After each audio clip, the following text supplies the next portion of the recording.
મિત્રો આપણે 26 તારીખ એટલે કે રવિવારના રોજ 26 એપ્રિલ રવિવારના રોજ ગુજરાતમાં ઇલેક્શન છે અને ઇલેક્શનનો માહોલ આખા ગુજરાતમાં શહેર સિટી આપણે ત્યાં આગળ જોવા મળે છે.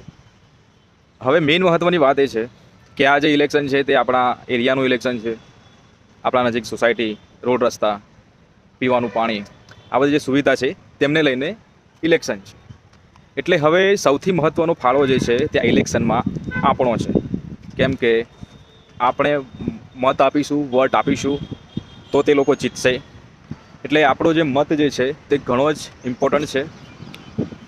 તો મત આપતા પહેલાં આપણે કઈ બાબતોનું ધ્યાન રાખવું તે જરૂરી છે.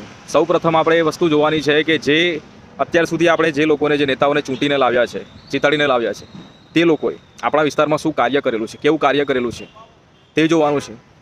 જો કાર્ય ના કર્યું હોય તો આ વખતે તે લોકોને જવા દેવાના. નવા ઉમેદવાર જે સક્ષમ હોય, જે કરી શકે તેને આપવાનો વોટ. અને તમને લાગે કે બીજી પાર્ટીમાં પણ સારા કોઈ નથી તો નોટામાં વોટ આપી દેવાનો. પરંતુ આપણો જે વોટ જે છે તે વેસ્ટ ના થવો જોઈએ, જેના કારણે ભ્રષ્ટાચારી નેતા જીતે નહીં અને આપણા જ પૈસેથી, આપણા જ વોટથી તે લોકો ભ્રષ્ટાચાર કરીને તેમના પૈસા બનાવી ના લે.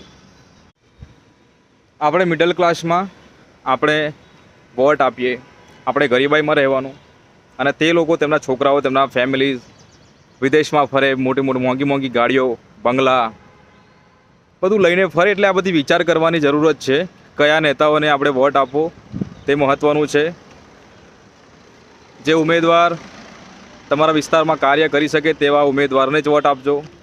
કોઈ ચિહ્ન કે કોઈ પાર્ટીને કે કોઈ પણ વ્યક્તિને જોઈને મત ના આપો. કોઈ કામ કરી શકતો હોય, અપક્ષનો હોય તો પણ તેને વોટ આપીને તેને જીતાડજો મિત્રો. કેમ કે આવનારા વર્ષો કેવું રહેશે તમારા વિસ્તારનું તે તમારા ઉપર છે. જય હિન્દ, જય ભારત.